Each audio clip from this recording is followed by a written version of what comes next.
Her reflection stared back from the glass wall of the 42nd floor. Meridian Tower, downtown, 7 a.m., and the cleaning cart outside the door had not moved in 4 minutes. The man behind it had not knocked. He had not moved on. He stood with both hands resting on the handle, his head slightly bowed, the way a man stands when he is waiting for a signal he already knows is coming. Inside, Camille Carter Washington sat upright in the chair facing the door. Not against the wall, not on the floor. Upright, in the exact posture her father had taught her when she was 9 years old and crying about a girl at school who had told her she was not smart enough to be an engineer. "Sit up," he had said very quietly. "Let them see your spine." She had been sitting up ever since. The ivory blouse she had been wearing for 3 days had gone gray at the cuffs. The collar had begun to curl at the edges. She had not touched it. She had not looked at it. She was looking at the glass wall, and the glass wall was looking back at her, and neither of them blinked first. The man pushing that cart was the only person in the building who knew her real last name. 3 days earlier, the Meridian Tower lobby had smelled like fresh lilies and new money. The kind of lobby where the marble is so polished, you can see the ceiling reflected in the floor, where the front desk staff speak in the particular low register of people trained to make wealth feel like atmosphere. 40 employees had been moving through it at the start of the business day. 2 security guards stood at their posts near the revolving doors. A visiting board delegation from Atlanta was gathered near the elevator bank, briefcases in hand, waiting to be escorted to the upper floors. The lobby had been doing what it always did, conducting the ordinary business of a powerful institution on an ordinary Tuesday morning. And then the man everyone in that building called by his title, the man whose name was on the company letterhead and the parking space nearest the entrance, reached across the reception desk and picked up his wife's phone. He did not raise his voice.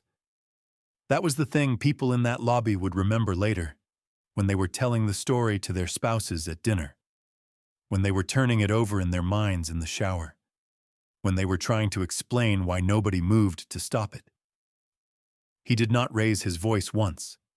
He spoke evenly. He said, "You embarrassed me in front of people who matter." And then he brought the phone down against the edge of the marble desk with a single clean motion, and the screen exploded into a constellation of glass that scattered across the white marble floor like the world's most expensive winter. He said her first name like it was a verdict he had been preparing to deliver for a long time. He said it the way a judge says a sentence. Final, public, loud enough to reach the back row. 40 people heard it. Not one of them moved. His assistant, Dominique Reeves, stood in the side corridor with his afternoon schedule held flat against her chest. She watched the glass hit the floor. She watched Camille stand there without flinching. She watched the security guards look at each other and look away. She did not step forward.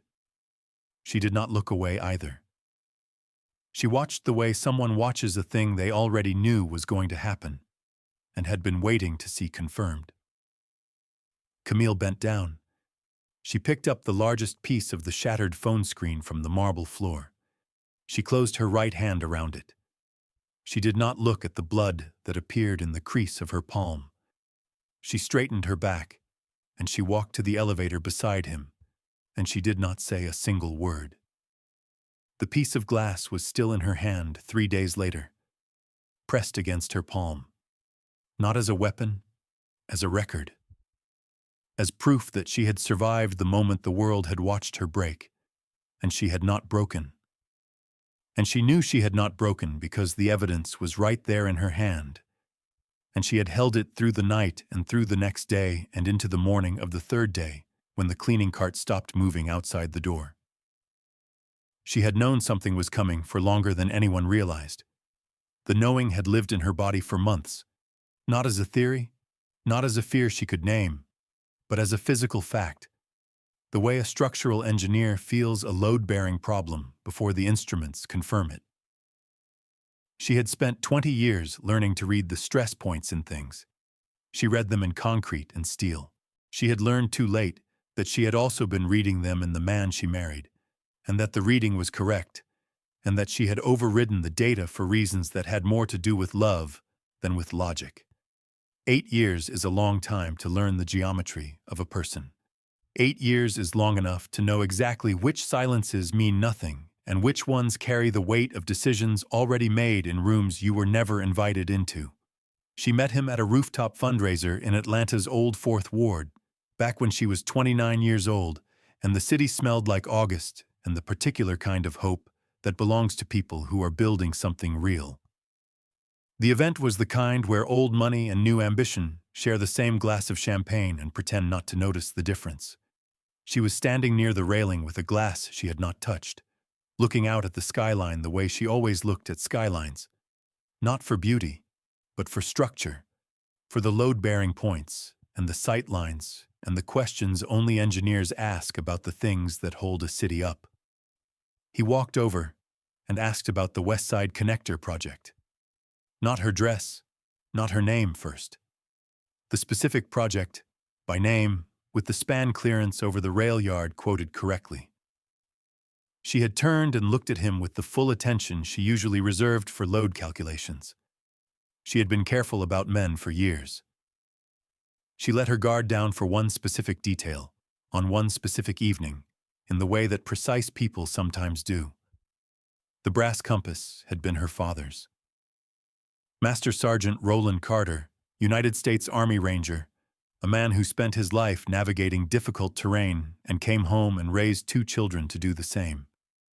He pressed the compass into her hand on the steps of the college building, where she had just been handed her engineering degree, on a morning that smelled like cut grass and new suits and the particular sweetness of a thing completed. "Find your own north, baby girl," he had said. He had died 4 years into the marriage, never fully convinced by Marcus, though he had never said so directly. He had simply handed her the compass at every transition point in her life. She understood now that it was the most specific thing he could have taught her. The compass was in her bag right now, locked in the executive suite with everything else she had brought into this building on the morning of the lobby incident. She had taken it out once on the first night, when the building had gone fully quiet around her, and the only light was the city glow through the glass wall. She had held it in both hands in the dark until the trembling in her chest stopped. Then she had put it back. The first time she saw who he truly was, she had been sitting across from him at Maison Noire on their 2nd wedding anniversary. He was on his phone when the waiter came to take their order. He ordered for her without looking up, not because he was distracted, because he had decided that her preference was a detail he no longer needed to gather firsthand. He ordered the wrong thing. She had mentioned, in at least 4 separate conversations across 2 years, that she could not eat shellfish. The allergy was not life-threatening, but it was real, and he had been present for at least 2 of those conversations. When the plate arrived, she sat quietly and moved it to the side and broke a piece of bread and ate it and said nothing. Because the alternative to saying nothing in that moment was saying something that could not be taken back, and she was not yet ready to say the irreversible thing. She picked up her water glass and set it back down very carefully. That moment, not a fight, not a betrayal, just a man who ordered the wrong food and did not think to ask, was the first brick pulled from the foundation.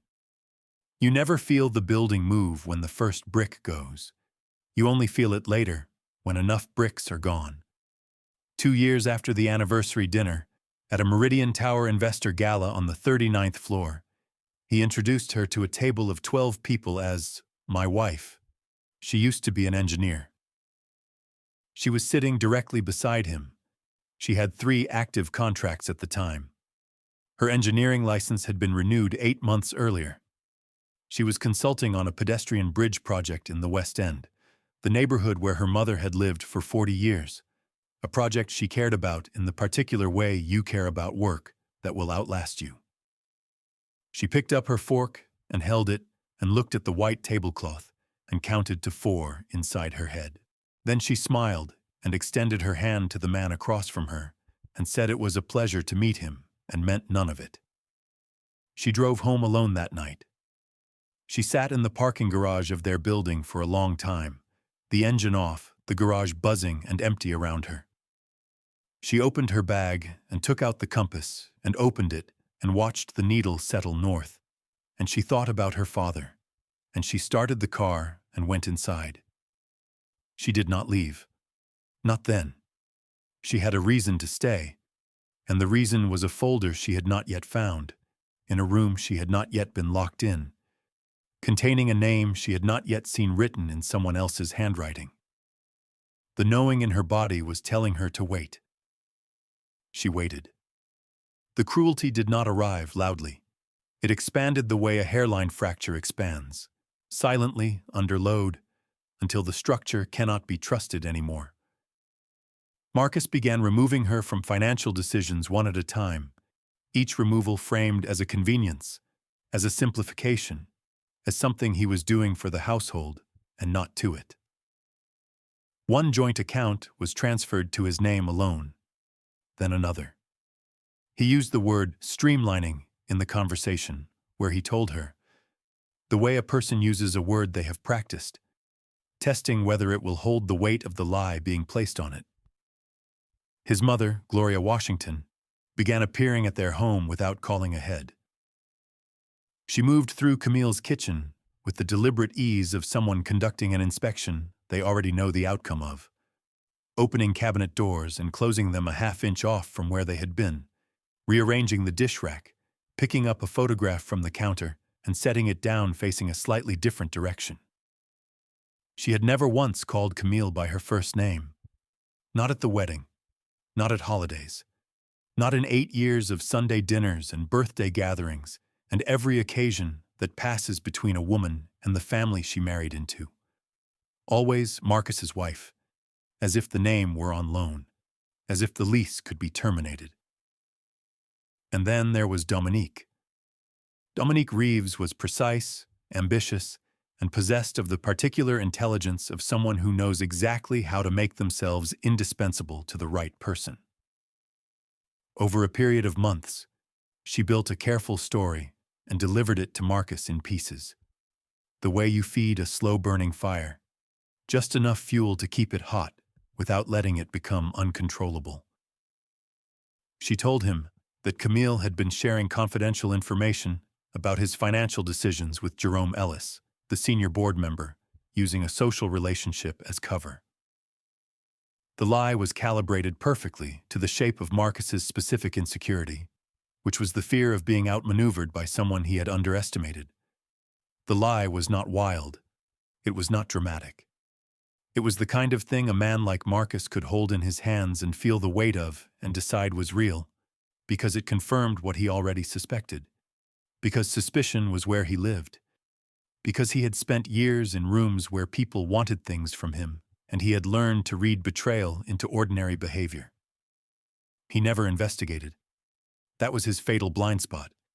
He believed what flattered his fears. He always had.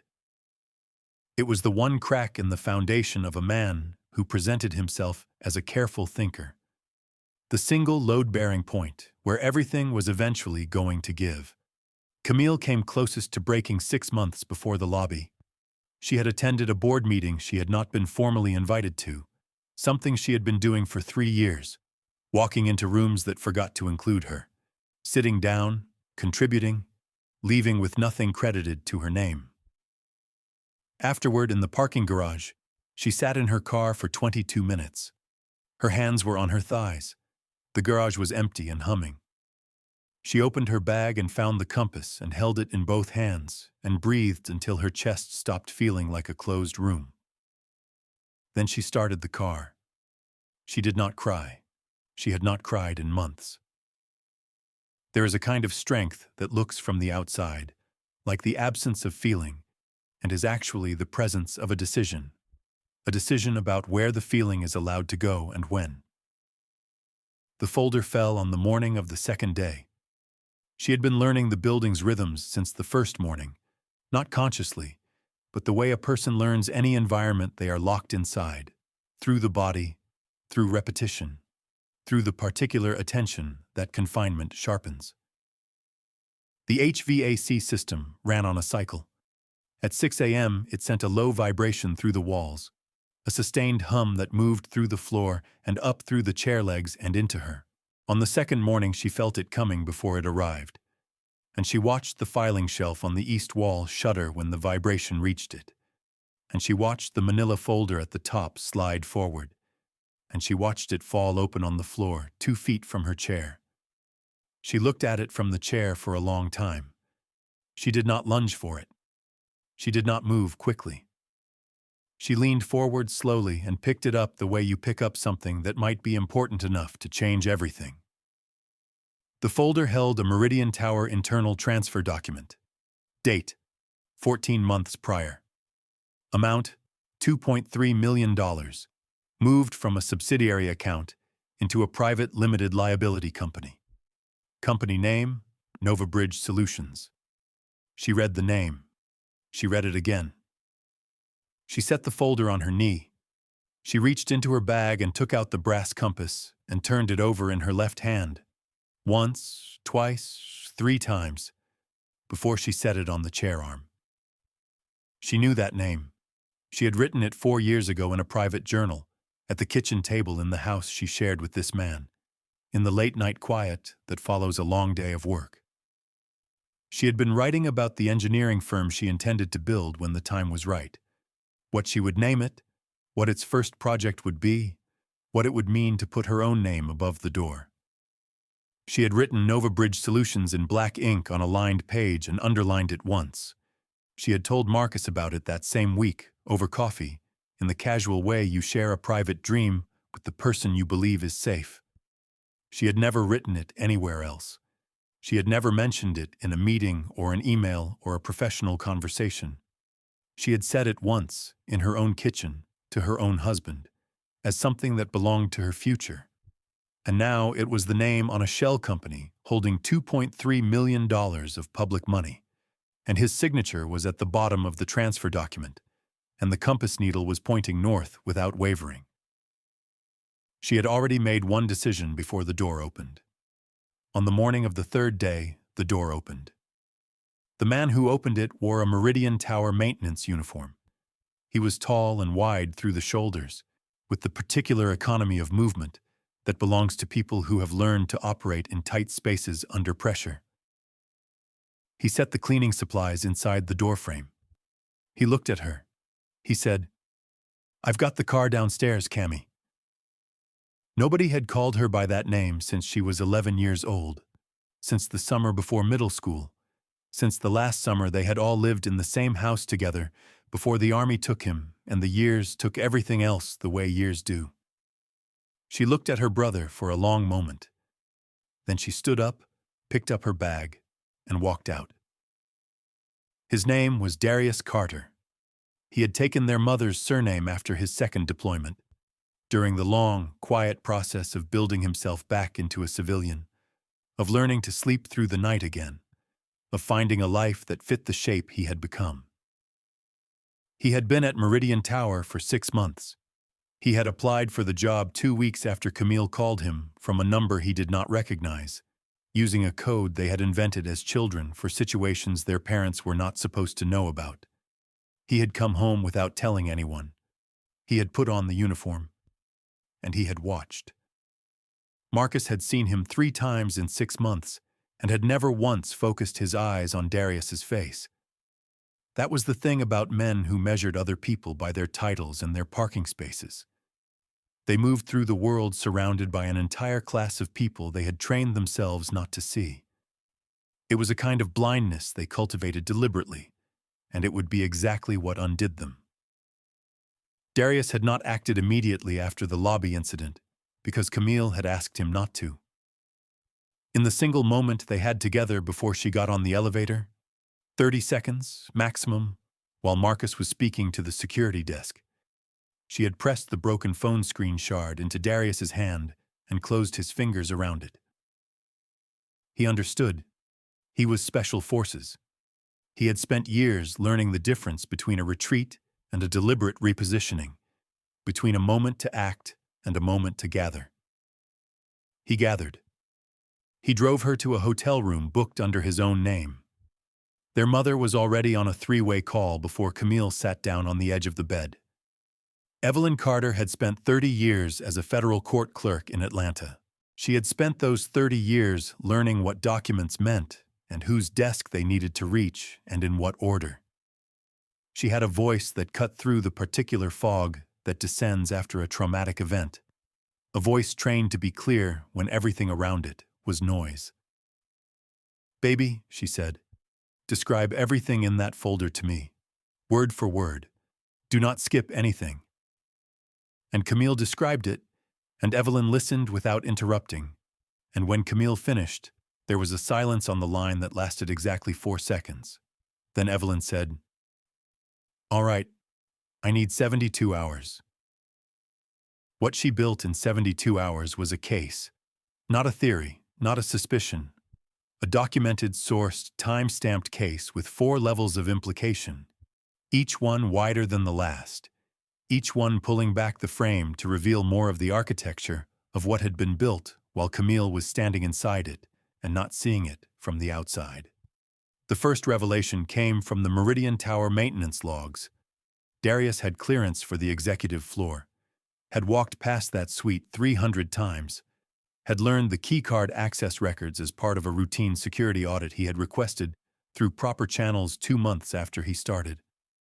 The records showed Dominique Reeves's keycard registering access to the executive suite on 11 of the past 14 months, after hours, sometimes before midnight, sometimes well after 2 in the morning. The logs did not interpret this. They simply recorded it, with the dispassionate precision of machines that have no interest in the stories their data tells. The second revelation came from property records. NovaBridge Solutions had not been incorporated 14 months ago, at the point the transfer document was dated. It had been incorporated 6 years ago. Before the 3rd anniversary, before the investor dinner where he said used to be an engineer, before the joint accounts were streamlined into his name alone. He had been building the exit before he had finished building the entrance. The marriage had been, from some point early in its first years, also a project. A construction with a planned demolition built into the original design. Evelyn was quiet for a long time when she found this one. She put the phone down and went to her kitchen and stood at the sink and looked out the window at her street for a few minutes. Then she came back and kept working. The third revelation required a phone call to a contact Evelyn had maintained for 20 years, a title attorney whose discretion was legendary and whose memory for signatures was absolute. Gloria Washington's name appeared on the NovaBridge Solutions Incorporation documents as a co-owner, not a passive investor, not a name added as a formality. A co-owner who had signed the original documents, who had been present at the creation of the structure. She had not been a bystander to the plan. She had been an architect of it. Every Sunday dinner, every uninvited appearance in Camille's kitchen, every Marcus's wife withheld in place of a first name. All of it had happened in the full knowledge of what was being built in the background. All of it had been performance. The warmth, such as it was, had been the warmth of a woman playing a role in a play whose last act she already knew. The fourth revelation was the one that made it a public matter rather than a private one. NovaBridge Solutions had been awarded contracts on 3 city infrastructure projects over the past 4 years. 2 of those projects had also received bids from Camille Carter Washington's engineering firm, bids that were lower in cost, higher in technical qualification, and stronger on every measurable metric. The awards had gone to NovaBridge Solutions. The contracts had moved through the desk of Bernard Reese, a city procurement officer. Bernard Reese was married to Patricia Reese. Patricia Reese held a seat on the Meridian Tower Board of Directors. The paper trail connected 4 people, Marcus, Gloria, Dominique, and a city official, in a bid-rigging scheme that had moved $11 million of public infrastructure money through a private LLC built on the name of a woman's private dream. $11 million. Bridges, roads, infrastructure that belonged to the city's residents. Work that should have been done by a firm run by the woman they had locked in a room on the 42nd floor. Jerome Ellis had been watching Nova Bridge Solutions for 8 months. This was the thing that no one in Marcus's circle had ever thought to investigate, because they had spent 4 years looking at Jerome Ellis and seeing a board member who showed up to ribbon cuttings and said careful things in meetings. What they had not seen, because they had not looked, was that Jerome Ellis had spent 11 years as a federal prosecutor before he joined the private sector. He had built cases against people far more careful than Marcus Washington. He had a file on Nova Bridge Solutions that was 8 months old and missing the connective tissue that Evelyn Carter built in 72 hours. When Darius reached him through a contact in Evelyn's network, a phone call made at 7:30 in the morning, with Camille sitting on the hotel bed 2 feet away, Jerome asked 3 questions. Then he said, "Tell her I've been waiting for the folder." She already knew something they didn't. The Meridian Tower Legacy Gala had been on the calendar for 3 months. Marcus had planned it as a capstone. 20 years of the company, announced with the kind of institutional confidence that belongs to men who have never had to reckon publicly with the distance between who they present themselves to be and who they actually are. The invitation list included city officials, board members, senior investors, press. He intended to use the closing remarks to announce the Nova Bridge Solutions infrastructure expansion, to stand at a podium in the building that bore his professional legacy and name a company built on stolen ground as the future of that legacy. He had spent the days leading up to the gala preparing those remarks, and he had not once thought about the folder on the floor of the executive suite. He believed that chapter was finished. He fixed his cufflinks in the elevator mirror on the morning of the gala, and he looked at his own reflection with the particular satisfaction of a man who believes the account has been settled in his favor. He had never once understood that the most dangerous moment in any negotiation is the moment you believe it is over. Dominique arrived at the atrium 4 hours before the guests. She oversaw every detail of the room, the placement of the tables, the angle of the lighting, the exact position of the podium relative to the screen behind the stage. She inserted herself into every pre-event photograph with the precision of someone who understood that presence in the records is a form of ownership.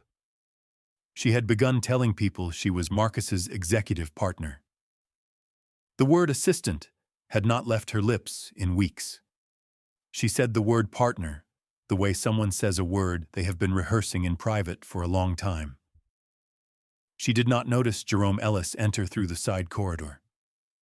She did not see him take his seat at table 4 and fold the program in half and set it on the table in front of him and wait with the stillness of a man who has done this before, in rooms with higher stakes, and is completely unbothered by the wait.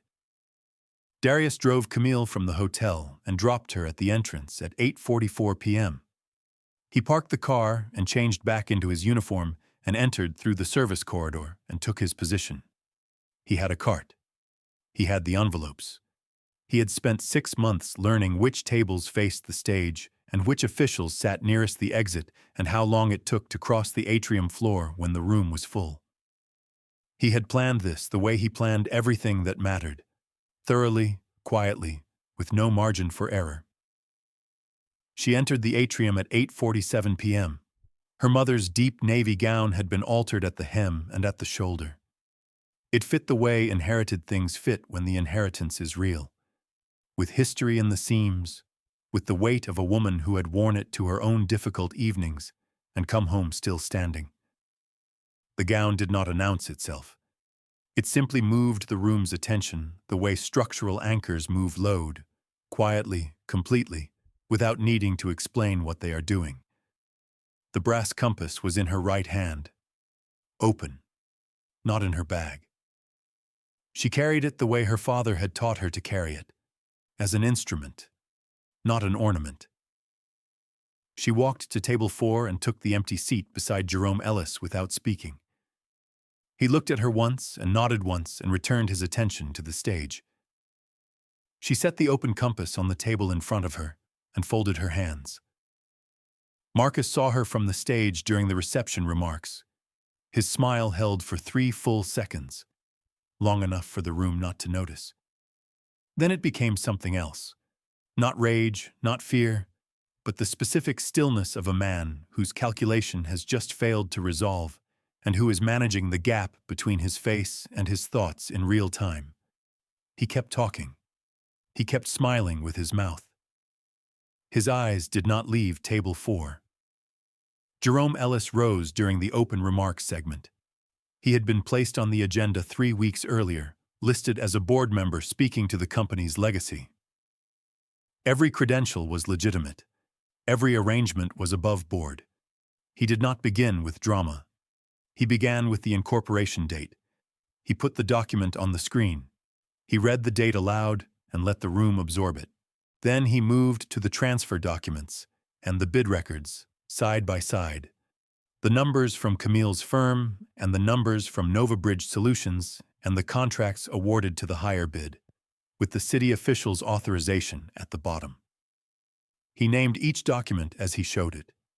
He named the connection between Bernard Rees and Patricia Rees and the board seat. He did not editorialize. He did not need to. The documents editorialized themselves. Darius moved between the tables during the presentation with the smooth efficiency of a man whose job gave him permission to be anywhere in that room. Each envelope landed on the right lap.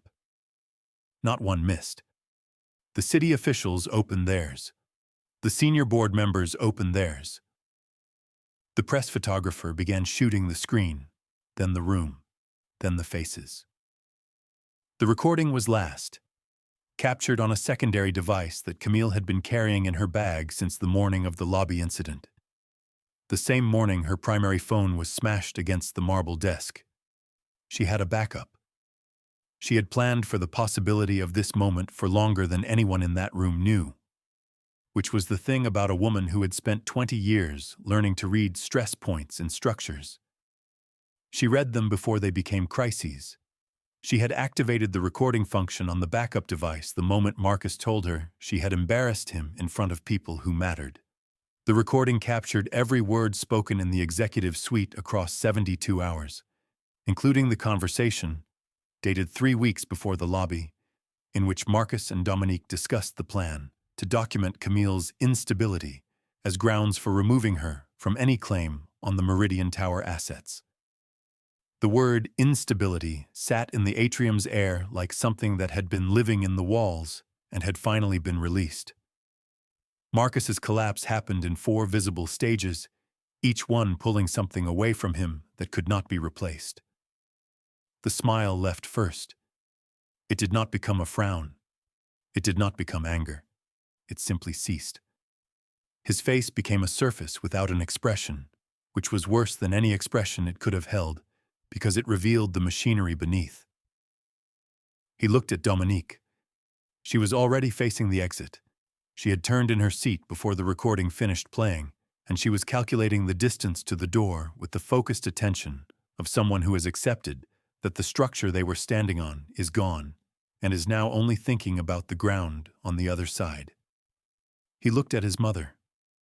Gloria Washington sat at her table with her champagne glass raised exactly halfway to her lips, frozen at the midpoint between the table and her mouth. She did not lower it. She did not raise it. She sat in that position for a long time, as if the moment she put the glass down in either direction, something would be confirmed that she could not yet face confirming. He looked at Camille. She was watching the screen. She did not look back at him. Before the room reacted, before a single chair scraped back, before the first voice rose, before the press photographer lifted his camera from the screen and pointed it at the stage, there were 4 full seconds of absolute silence in the Meridian Tower atrium.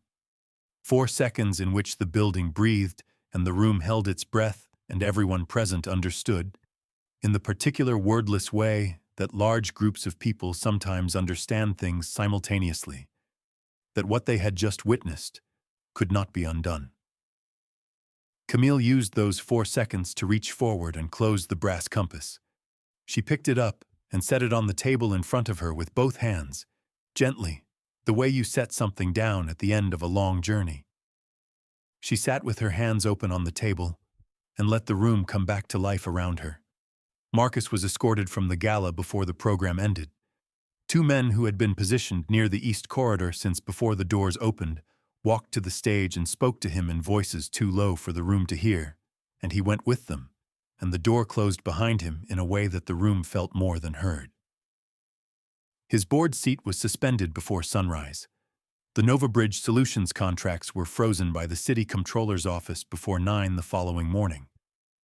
3 news organizations published the first version of the story before midnight, and by morning the name Nova Bridge Solutions had joined the particular class of names that news anchors say carefully, with the specific measured pace of people handling something that is still warm. Dominique left through the side exit. She did not speak to Marcus. She did not look at Camille. She walked through the door she had used for 11 months of after-hours work, and the door closed behind her, and she was simply gone. Not dramatically, not in tears, not in the way of someone who has been defeated. She left the way water leaves a container that has been emptied, because she had no more use for the container. Gloria Washington sat at her table until nearly everyone had left the atrium. She sat the way a woman sits when the architecture she spent years building has collapsed in a single evening, and she is not yet ready to stand inside the rubble. Mother Sylvia Price crossed the atrium floor toward her. Church elder, West End, Atlanta. 30 years of knowing both the Carter family and the Washington family. 30 years of watching this story accumulate from a distance she had not chosen. She pulled out the chair across from Gloria and sat down. She folded her hands on the table and looked at Gloria with the steady patience of a woman who has nothing to prove and is simply prepared to wait until the truth is the only thing left in the room. Gloria looked back for a moment, then she looked away. Nothing was recorded. Everything that needed to pass between them passed. The family members and associates who had stood in the lobby 3 days earlier and watched the phone hit the marble floor found their own ways to reach out to Camille in the days after. Some of them had more eloquent words than others. Some of them had genuine regret, and some of them had the kind of regret that is primarily about their own discomfort with what they had allowed. Camille read every message. She did not respond to any of them. Not in anger. She had no anger left for them specifically. They had simply become irrelevant to the direction she was walking, and she was walking forward, and the forward direction did not require them. She was near the atrium exit when the young woman touched her arm. She was maybe 25 years old, wearing the catering staff uniform, and she had clearly been working her way toward this moment for several minutes, stopping and starting, holding the nerve to do it. She touched Camille's arm and said very quietly, "I've been watching you all night. I just wanted you to know. You didn't shake once." Camille turned and looked at her fully. She held the young woman's gaze long enough for it to mean something, long enough to let her know that she had been seen making a brave small gesture in a room full of people who were busy not making them. Then Camille nodded once and kept walking. This is the thing about dignity. It cannot be performed under real pressure. Either it is in the architecture of who you are, load-bearing and structural, or it is not. You cannot install it in the moment of crisis. It has to have been built before the crisis comes. In every hour you chose to sit up straight when you could have slumped. In every room you entered that forgot to invite you. In every elevator ride you took beside a man who had just shown everyone who he was. It has to be the thing that is standing when everything else falls away. 3 weeks later, the porch of Evelyn Carter's house in Atlanta's West End smelled like morning, like cut grass and the particular sweetness of red Georgia clay after rain, like the coffee Evelyn had made an hour ago and not yet touched. The street was not loud. It never had been. It was the kind of street where the oak trees had been growing longer than the houses beside them, and the houses knew it and did not try to compete. It was the kind of street that remembered everything and told nothing. Darius sat on the porch steps in civilian clothes, a cup of coffee in one hand, watching the street with the easy watchfulness of a man who has stood down from active duty but has not fully turned off the attentiveness that kept him alive. Evelyn was in her chair with her tea. The West End Community Development Coalition had filed the formal challenge to the 3 Nova Bridge Solutions contracts that week. Not just a legal filing, but a public one, held in front of the community, led by elders who had watched public money leave this neighborhood through private channels for long enough, and had decided it was finished. The filing named Camille Carter Washington as the qualified contractor whose bids had been displaced. Both names, together, written in ink on a document that would outlast the man who had tried to erase one of them. Evelyn reached into the pocket of her cardigan and set the brass compass on the porch railing beside Camille's hand. She did not explain how she had gotten it out of the building. She did not look at Camille when she set it down. She simply placed it where it belonged and went back to her tea. Camille looked at the compass for a long moment. She picked it up and opened it and watched the needle move for one brief second, adjusting, recalibrating, and then settle into its direction, steady and certain, unbothered by the distance it had traveled or the hands it had passed through. She closed it and held it in both hands and stood at the railing and looked at her mother's street. She did not look toward the skyline. She did not look at Meridian Tower, 42 floors above the city it had always pretended to serve. She looked at the oak tree at the end of the block, the one that had been there before the tower, before the marriage, before the lobby, before any of it. The one whose roots went down deeper than the foundations of anything Marcus Washington had ever built. She held the compass, and the needle did not move. She already knew which way was north. If this story stayed with you, hit that like button. Share this with someone who has ever been underestimated by someone who should have known better. And subscribe.